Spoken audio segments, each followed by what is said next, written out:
अस्सलाम वालेकुम, आप देख रहे हैं न्यूज़ व्यूज़। मैं हूं अली सरवर। पीटीआई चेयरमैन की सज़ा मअतली की दरख्वास्त पर इस्लामाबाद हाई कोर्ट में समाअत हुई है और समाअत मुलतवी कर दी गई है पीर तक।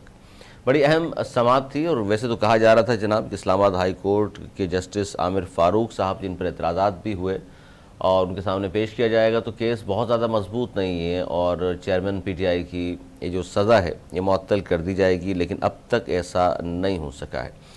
इलेक्शन कमीशन के जो वकील हैं अमजद परवेज़ एडवोकेट, वो आज बीमारी के बायस पेश नहीं हुए। बड़ी अहम समाअत थी। हालांकि आज भी इलेक्शन कमीशन के जो वकील हैं अमजद परवेज़ एडवोकेट बीमारी के बायस आज पेश नहीं हुए। उनके माविन वकील ने ये कहा है कि पिछले 8 माह से हमने इल्तवा नहीं मांगा, यानी इस केस के हवाले से वो बात कर रहे हैं इस केस में।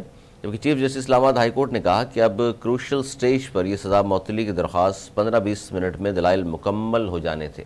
अगर वो आज आ जाते तो जुम्मे को ज़ाहिर डीबी नहीं थी, हम केस को पीर तक मुलतवी कर सकते थे, मगर हमने नहीं किया। और ये भी उन्होंने कहा कि हमने ट्रायल कोर्ट वाला काम कर सकते हैं मगर ऐसा नहीं करेंगे।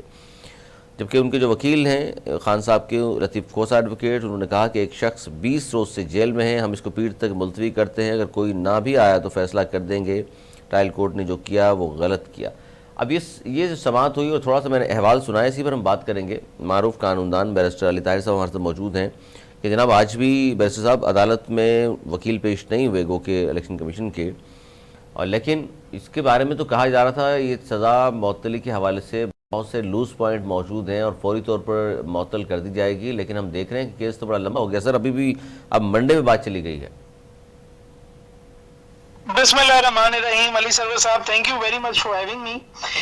देखिए, आपकी बात से तो जाहिर है, फैक्चुअल बात है, डिनाई नहीं किया जा सकता कि बात बड़ी लंबी हो गई, लेकिन बड़ी अनफॉर्चुनेट बात है कि बात इतनी लंबी हो गई।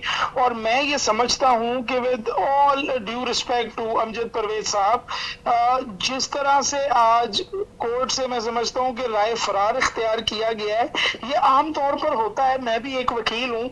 कई दफा वकील जो है वो कहते हैं कि जब पता होता है कि केस में आज स्टे उड़ जाएगा, तो वो कहते हैं जी कि आज तो तबीयत वकील साहब की बड़ी खराब है, लेकिन आई एम प्रीटी श्योर कि कोई ऐसा इतना भी कोई बड़ा इशू नहीं हो गया था कि 15 से 20 मिनट के जो है वो आर्ग्यूमेंट्स, क्योंकि ये तो सस्पेंशन ऑफ सेंटेंस की बात है, बेल की बात है। 20-25 मिनट मैक्सिमम, आधे घंटे से ज्यादा आपने इसमें क्या आर्ग्यू करना है?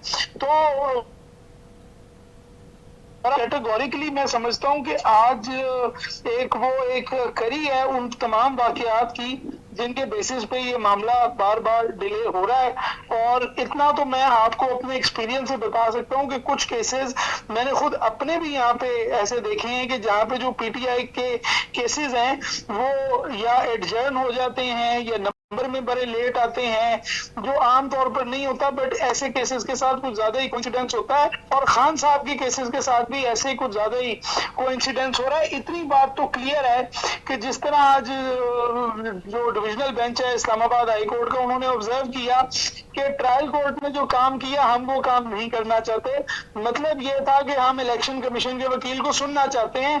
तो यहाँ तक तो मुझे नजर आ रहा है कि बेंच कन्विंस्ड है कि ट्रायल कोर्ट ने जिस तरह गवाह खान साहब के सुने बगैर फैसला एक ही दिन में 3 दफा कॉल करके सुना दिया, तो ये फैसला तो अब सेट असाइड होना ही होना है। लेकिन ये एक अनफॉर्चुनेट बात है कि ये बात अब मंडे तक चली गई। अच्छा, ये जो केस है सर तोशा खाना के हवाले से, जाहिर है इस पर सज़ा हो गई। तोशा खाना के बहुत सारी बातें की गई। मैं क्योंकि बहुत माजी में नहीं जाना चाहता कि जनाब नवाज शरीफ साहब ने, जरदारी साहब ने, दिगर लोगों ने क्या फ़ायदे उठाए हैं नहीं उठाए, वो पूरा एक रिकॉर्ड मौजूद है। लेकिन खान साहब को जो सज़ा हुई इस पर भी ज़ाहिर है मुल्क भर में जो आप ख़ासतौर पर सीनियर वकला हैं और आपकी तरह जो मारूफ वकला हैं, जो जिनके तज़किये और तबसरे हम सुनते हैं, वो भी 2 हिस्सों में तकसीम नज़र आए हमें।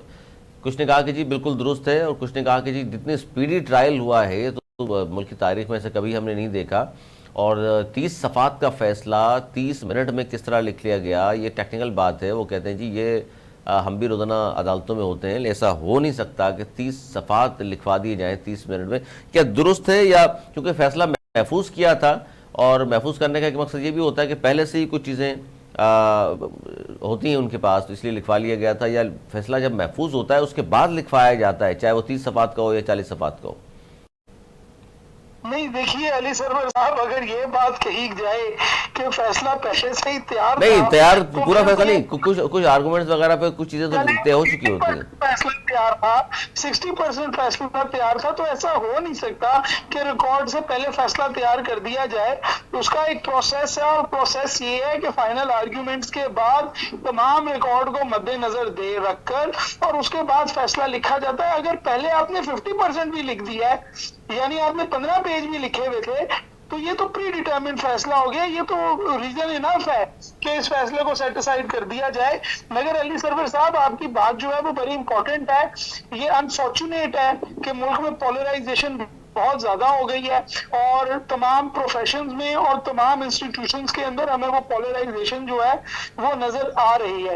लेकिन इन ऑल फेयरनेस अगर मैं आपको बताऊं, तो जो मोडस था खान साहब के ट्रायल का, जिस तरह तोशा खाना में जिस तरह ट्रायल चलाया गया, मैंने तो अपनी जिंदगी में ऐसा ट्रायल चलते हुए नहीं देखा, ना कभी कोई ऐसा केस सुपीरियर कोर्ट में देखा कि जिसके अंदर इस तरह से प्रोसीडिंग को चलाया गया हो कि एक ही दिन में 3 दफा केस कॉल कर और जी उसको आपने फैसला सादर कर दिया।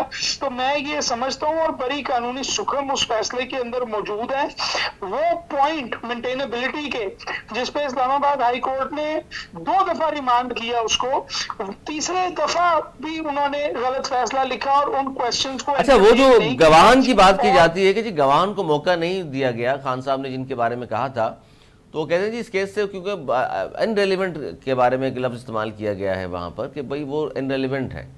तो वाकई ऐसा ही है, क्योंकि वो गवाह जिस किस्म के भी हैं, अगर खान साहब ने कहा था जी इनको इनके साथ उनको पेश किया जाए, लेकिन नहीं सुना गया उनको भी। नहीं देखिए, कम से कम एग्जामिनेशन तो होनी चाहिए थी ना, कोर्ट उनको एग्जामिन तो करता, उनको समन तो जारी करता, बुलाता तो सही, मौका तो देता कि उनको बुलाया जाए। 342 की जो स्टेटमेंट होती है सर, वो होती इस वजह से है अली सरवर साहब कि एक्यूज जो है वो आकर अपना केस पुट फॉरवर्ड करे, और उसके अंदर उससे पूछा जाता है कि कोई गवाह पेश करने हैं, और अगर वो कोई गवाह पेश करना चाहता है तो कम से कम आप उसको, अगर आपने इररेलेवेंसी भी उनकी बतानी है, तो at least to a certain extent आप उनको एग्जामिन तो करेंगे, उसके बाद वो इररेलेवेंट होंगे। या अगर इसको फैसले इस तरह होंगे कि जी चूंकि मैंने सोचा है कि ये इररेलेवेंट है इसलिए मैं इनको सुनूंगा ही नहीं, तो ये तो फिर जो राइट टू बी हर्ड है and the right to not be condemned unheard है, वो तो फिर फ्यूटाइल हो जाता है। और ये कॉन्स्टिट्यूशनल राइट्स हैं, जस्टिस का पूरा निजाम ही इस बात के ऊपर बना हुआ है कि जो ट्रायल होता है तो ट्रायल कोर्ट ने सच तक पहुंचना होता है।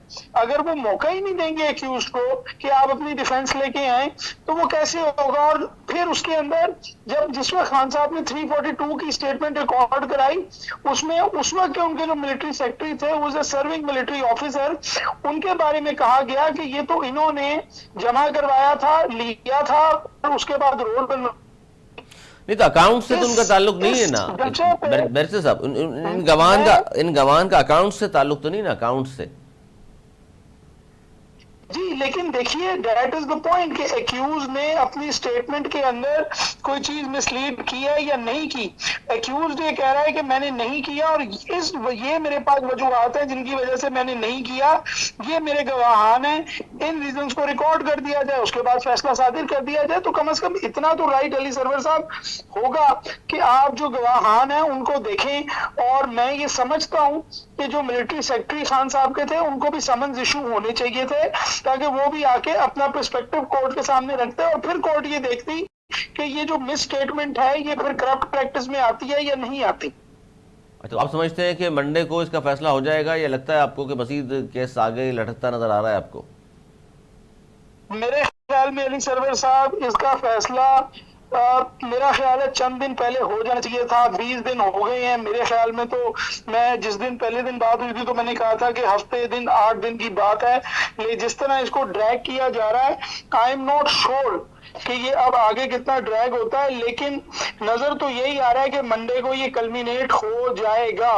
लेकिन अगर जो है वो जाहिर है अनफोर्सीन रीजंस हो सकते हैं, हो सकता है कि डीबी में जो है वो one of the members of the dB उनकी कोई तबीयत खराब खराब हो जाए या अदरवाइज किसी और वजह से कोई ऐसी अनफोर्सिंग सर्कमस्टांस हो कि वो केस ना चले, जज साहब की तो इस तबीयत भी सूरत खराब में हो तो सकती केस है, आगे जा सकता है। जज साहब की तबीयत भी बट खराब इफ हो सकती ऑल है। गोज वेल, हाँ मैंने कहा अब किसी और की ना तबीयत कोर्ट में खराब हो जाए तो अदर देन दैट फैक्ट मेरे ख्याल में मंडे को इस केस को कल्मिनेट हो जाना चाहिए। हो जाना चाहिए। बहुत शुक्रिया, बैरिस्टर अली ताहिर साहब हमारे साथ मौजूद थे और बात कर रहे थे सज़ा मौतली के हवाले से। जो आज केस था उसकी समाअत मुलतवी कर दी गई है, तो शखाना के हवाले से बड़ी अहम समाअत थी सज़ा मौतली पीटीआई चेयरमैन के हवाले से, और मंडे तक मुलतवी कर दी गई है। लतीफ़ खोसा साहब जो वकील हैं इमरान खान के, वो गुस्से में भी आए, उन्होंने कहा कि आज ही जो फैसला है देना है दे दें, और लेकिन फिर हम नहीं आएंगे। लेकिन उसके बावजूद भी कहा गया, क्योंकि इलेक्शन कमीशन के वकील अमजद परवेज़ साहब चूँकि पेश नहीं हुए थे और वो बीमार थे, नासाज तबीयत थी उनकी, जिसकी वजह से पेश नहीं हो सके, वो अगर दलाइल दे देते, ये तो बात उन्होंने कही कि ट्रायल कोर्ट वाला काम तो हम नहीं करेंगे, लेकिन मंडे तक समाअत मुलतवी होगी। अब देखते हैं मंडे को क्या होता है और कहाँ तक समाअत जाती है। आने वाले प्रोग्राम तक के लिए मुझे मेरी टीम को दी इजाज़त, बुलाने के बाद।